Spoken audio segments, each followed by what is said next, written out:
থেকে এই পর্যন্ত শ্রম ভবনের নিচে মশার কামড় খেয়ে এই ধুলা বালির ভিতরে থাইকে আমরা যেভাবে অবস্থান কর্মসূচি পালন করতেছি, আজ পর্যন্ত সরকারের কোনো ঊর্ধ্বতন কোনো কর্মকর্তা আমাদেরকে কোনো খোঁজ খবর নেন নাই। তাহলে কি আমরা এই বাংলাদেশের নাগরিক না?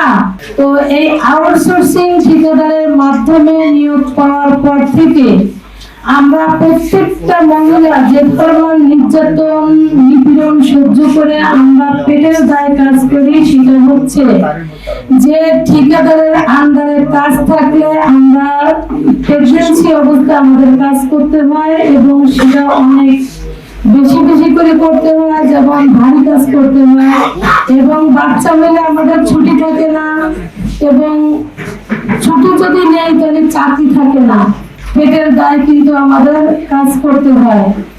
তাই আমি সরকারকে বলবো যে বিগত দিনে যে সরকার এই ঠিকাদার লালন করেছে, এই ঠিকাদারি প্রথা চালু করেছে, সে যেহেতু এই বাংলাদেশ থেকে চলে গেছে, তাহলে তার ঠিকাদার গুলো থেকে আমরা মুক্তি পেতে চাই। এই ঠিকাদার যদি আমরা ঠিকাদারকে বলি যে আমাকে ছুটি দেন, তাহলে সে নতুন লোক নিয়োগ করে পরবর্তীতে আমি যখন আমার চাকরিতে যোগদান করতে যাই তখন কিন্তু ঠিকাদার আমাকে বলে আপনার চাকরি নাই। তাহলে কি আমি 12 বছর ধরে চাকরি করার পরে আমি একজন সন্তান সম্ভাবনা মা, আমি সরকারের ঘরে ছুটি পাবো 6 মাসের, সেখানে যদি আমি 1 সপ্তাহ ছুটিও না পাই তাহলে আমার এই বাচ্চাকে আমি কিভাবে লালন পালন করব? আমার প্রশ্ন জাতির কাছে, আমার প্রশ্ন বর্তমান সরকারের কাছে। আমরা জানেন যে 2024 সালে যে গণ অভ্যুত্থান হয়েছিল, সেই অভ্যুত্থানে কিন্তু আমাদের মতন এই রকমের নির্যাতিত নিপীড়িত কর্মীরা এতে শরীরে অংশগ্রহণ করেছেন এবং আমার অনেক শ্রমিক ভাই বোনেরা মারা গেছে। যখন নাকি শুনেছিলাম যে এটা এখন উঠা আন্দোলন থেকে বৈষম্য বিরোধী আন্দোলন হচ্ছে, বৈষম্য থাকবে না বাংলাদেশে। তো সেই বৈষম্যহীন বাংলাদেশে, বৈষম্য মুক্ত বাংলাদেশে 1 বছরের ভিতরে আপনি এখনো পর্যন্ত শ্রম কমিশনের সুপারিশ বাস্তবায়ন করতে পারলেন না। আমরা কি এই বাংলাদেশের নাগরিক না?